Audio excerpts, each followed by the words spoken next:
स्वामी इस बुलेटिन की शुरुआत हम करने जा रहे हैं बड़ी खबर के साथ। कैबिनेट मंत्री डॉक्टर महेश जोशी को नोटिस थमाया गया है। जयपुर से जानकारी हम आपको दे दें, कैबिनेट मंत्री डॉक्टर महेश जोशी को नोटिस दिया गया है। आचार संहिता में गणगणेश मंदिर रोपवे का शिलान्यास मामला, रिटर्निंग अधिकारी हवा महल देविका तोमर ने यह नोटिस दिया है महेश जोशी को नोटिस थमाकर पूरे मामले में जवाब मांगा गया है। महंत प्रदीप औदिच और नितेश चौधरी ने नोटिस का जवाब दिया था। अपने जवाब में कहा कि मंत्री को कार्यक्रम में आमंत्रित किया गया था, लेकिन न्यूज़पेपर में उनकी ओर से विज्ञापन प्रकाशित नहीं करवाया। उड़ान दस्ते की रिपोर्ट और मीडिया में बयानों से विदित आचार संहिता लागू होने के बाद भी पहुंचे और वहां कार्यक्रम में सम्मिलित होने के लिए उपस्थित हुए। आचार संहिता 144 में इस तरीके का आयोजन नहीं हो सकते, इसी को लेकर नोटिस थमाया गया है। नोटिस की कॉपी एक्सक्लूसिवली हम आपको दिखा रहे हैं, आप देख सकते हैं तस्वीरों में। कैबिनेट मंत्री महेश जोशी को नोटिस अब दे दिया गया है। रोपवे का शिलान्यास करने पहुंच गए थे। दीपक गोयल हमारे सहयोगी कनेक्ट हो गए, उनसे बातचीत करेंगे। दीपक, ये मामला तो तूल पकड़ता जा रहा है। कैबिनेट मंत्री डॉक्टर महेश जोशी को नोटिस थमा दिया गया है। बिल्कुल, देखिए मामला गर्माता जा रहा है। 9 अक्टूबर को दोपहर 12 बजे इलेक्शन कमीशन ने राजस्थान में और पूरे 5 राज्यों में चुनाव की डेट ऐलान करने के बाद आचार संहिता लागू हो गई थी। और आचार संहिता में कह सकते हैं कि कई चीजें हैं उसके दायरे में आपको रहना पड़ता है, खास तौर पर पॉलिटिकल पार्टीज को। देखिए, कल गढ़ गणेश जो मंदिर है, जो कि भगवान श्री गणेश का वहाँ पर वास्तु स्वरूप है, वहाँ दर्शन करने के लिए बड़ी संख्या में लोग जाते हैं। लेकिन यहाँ आज कल रोपवे का शिलान्यास होना था। शिलान्यास में मंत्री, कैबिनेट मंत्री हैं जो हवा महल से विधायक है, उनका विधानसभा क्षेत्र लगता है, उनको आमंत्रित किया गया था। लेकिन 144 जब लगी और आचार संहिता जब लगी हो तो आपको उस दायरे में रहना पड़ता है। मंत्री को उसमें जो पेपर है, न्यूज़पेपर, उसमें बड़ा विज्ञापन भी छपाया गया और उसमें जिसमें मंत्री की तस्वीर, फोटो, साथ में जो रोपवे जो कंपनी संचालन कर रहा है उनके और उनका नाम था, और साथ में जो गढ़ गणेश मंदिर के जो महंत है प्रदीप औदिच है, उनका नाम था। तो प्रथम तौर पर पहली स्टेप पर जो रिटर्निंग अधिकारी है हवा महल, उन्होंने महंत और जो रोपवे का संचालक कर रहे हैं नितेश चौधरी, उनको नोटिस दिया और जवाब मांगा कि आपने क्या न्यूज़पेपर में विज्ञापन और इस तरह का कार्यक्रम आपने किसकी परमिशन से किया और क्या आपने अनुमति दी थी।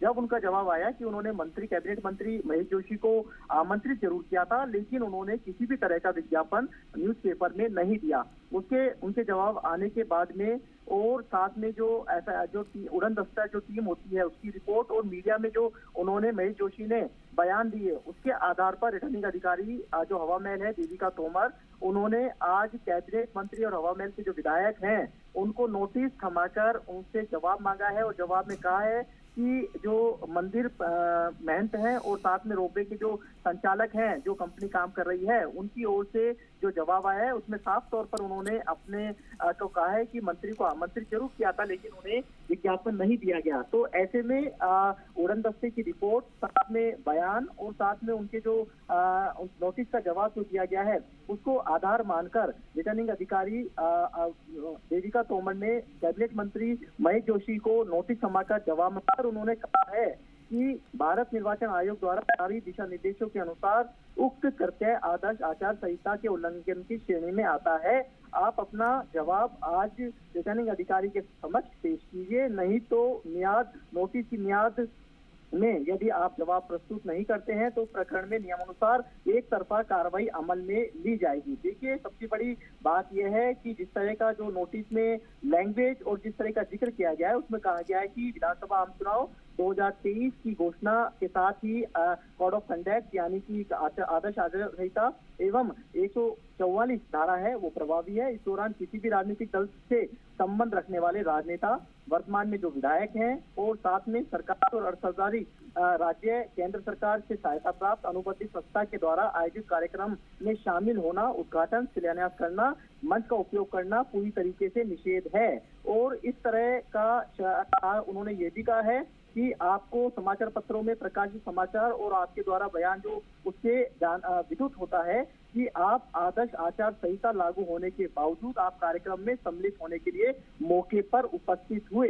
देखिए, मामला जब पूरा संज्ञान में आया, मुख्य निर्वाचन अधिकारी के प्रवीण गुप्ता के, तो उन्होंने जयपुर के अधिकारियों से रिपोर्ट मांगी कि क्या ये परमिशन ली गई है, इस कार्यक्रम को कौन आयोजित करवा रहा है। कल उड़न दस्ते की टीम वहां पर पहुंची, हालांकि संत महंतों की अगुवाई के अंदर शिलान्यास तो हुआ, मंत्री पहुंचे भी, लेकिन कार्यक्रम से बताया जा रहा है कि वो उन्होंने शिलान्यास नहीं किया, लेकिन वो उन्होंने जो बयान दिया कि उनको आमंत्रित किया गया था, उनका विधानसभा क्षेत्र है। तो ऐसे में जो उड़न दस्ते ने जो अपनी रिपोर्ट रिटर्निंग अधिकारी को दी, जो कह सकते हैं आदर्श आचार संहिता का जो प्रकोष्ठ है, उन्होंने अपनी रिपोर्ट तैयार करी। अब ये तमाम रिपोर्ट आने के बाद और डॉक्टर महेश जोशी जो कि हवा महल के विधायक और कैबिनेट मंत्री हैं, उनका क्या कुछ जवाब आता है और आखिर में विज्ञापन किसने दिया, क्योंकि ठीक है, बहुत सारे ऐसे सवाल हैं दीपक, जाहिर तौर पर जवाब आने अभी बाकी हैं और देखने वाली बात ये होगी कि ये महेश जोशी साहब जो हैं, इनके लिए ये जो परेशानी का सबब बना हुआ है ये शिलान्यास, वो कब तक दूर होता है। बहुत शुक्रिया इन तमाम जानकारियों के लिए। इस बीच एक और बड़ी खबर आ रही है, बीजेपी प्रत्याशियों की